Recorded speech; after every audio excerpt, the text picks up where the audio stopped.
ओम शांति। आज बाबा की सैटरडे की मुरली की पहली बात बाबा ने बताई। बाबा ने एक तरीके से हिस्ट्री हमें फिर से रिवाइज कराई है आज, जो इस पूरी दुनिया की है, स्पेशली भारत की है। बाबा ने कहा कि भारतवासी तो अभी अपने आप को हिंदू कहलाते हैं, लेकिन असल में वो देवी देवताएं थे। और जब भारत में स्वर्ग था यानी सतयुग था, तो और कोई धर्म नहीं था। एक ही धर्म जिसको हम आदि सनातन देवी देवता धर्म कहते हैं। उसी स्वर्ग या सतयुग को वैकुंठ, बहिश्त, हेवन, ये सब नाम से जाना जाता है। भारत पवित्र था, धनवान था, अभी तो कंगाल है, तो अभी इसको कलयुग कहते हैं। यहाँ तक कि बाबा ने कहा सतयुग में तुम राज राजेश्वरी लक्ष्मी नारायण थे। अब सुनने में जिन्होंने कोर्स पूरा नहीं किया होगा या याद नहीं होगा, उनको थोड़ा सा अजीब लग सकता है, लेकिन बाबा हमारी हिस्ट्री बता रहे हैं कि हम कितने ऊंचे थे। अब सतयुग को भी छोड़कर अगर अभी से 100 साल पहले, 200 साल पहले भी देखें अगर, तो भारत में हर एक को बहुत रिस्पेक्ट से नाम नहीं लेते थे, कुछ ना कुछ ऐसे टाइटल से बुलाते थे। जैसे हमने कुछ दिन पहले भी सुना था कि देवी कहते थे, माता कहते थे, या हे महात्मन, हे देव, हे नाथ, ऐसे करके कुछ कुछ शब्द थे जो बुलाया जाता था। राजा को कुछ और, प्रजा में आपस में कुछ और। तो एक रिस्पेक्ट थी। जैसे हम सब ने सुना है कि हाँ, जो इंडियन विमेन है वो अपने पति का नाम नहीं लेती थी। तो वास्तव में सिर्फ पत्नियां ही नहीं थी जो नाम नहीं लेती थी, आपस में भी मेजॉरिटी सभी एक दूसरे को ऐसे सीधे सीधे नाम से नहीं बुलाते थे।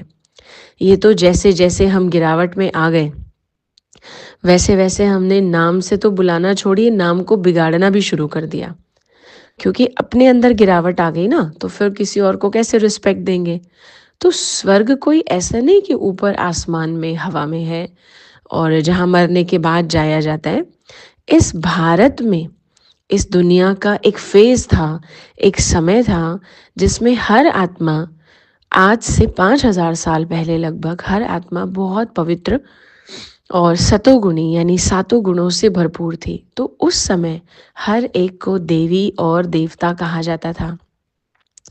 यानी कि एक देने वाले, हमेशा दातापन की फीलिंग रखने वाले, देने वाले का मतलब होता है देवता या देवी। और वो कैसे थे, तो वो एक ही बात को फॉलो करने वाले, कि जिसमें हमने सुना आदि सनातन देवी देवता धर्म एक टाइटल था, तो मतलब वो देने का धर्म पालन करने वाले थे। इसी वजह से उस दुनिया को स्वर्ग, हेवन, बहिश्त या पैराडाइज नाम दिया गया है। यहाँ तक कि बाबा ने कहा कि कई कहते हैं कि भगवान ही दुख देता है, तो बाबा ने उसमें समझाया कि भगवान दुख नहीं देता, लेकिन भगवान तो सुख देने वाला है सबको। और वो इतना सुख दे देता है कि सतयुग और त्रेता पूरा 2500 साल हमें भगवान को याद करने की ज़रूरत ही नहीं पड़ती। मतलब हमने कहावत सुनी है ना, दुख में सिमरन सब करे, सुख में करे ना कोई। तो भगवान इतना हमें सुख देता है, जो सतयुग में हम देवी देवता बन गए, त्रेता में भी देवी देवता का टाइटल है।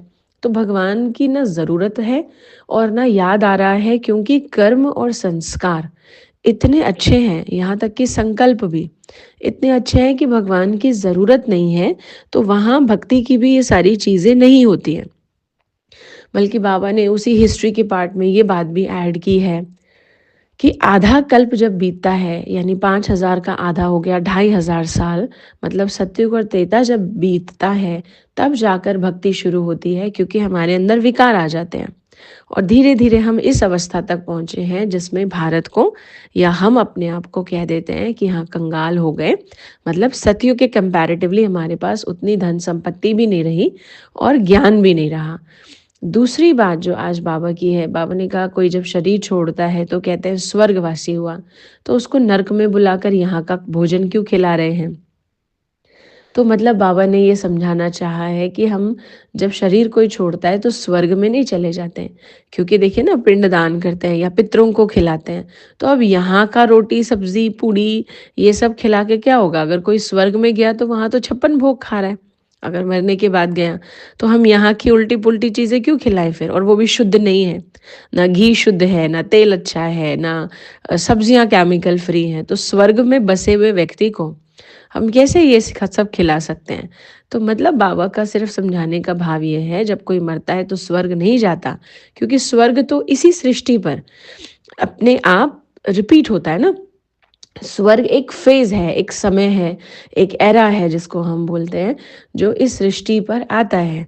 जब हर एक आत्मा बहुत सुंदर हो जाती है, बहुत अच्छी हो जाती है, तो जब किसी ने शरीर छोड़ा, तो वो यही पुनर्जन्म लेगा।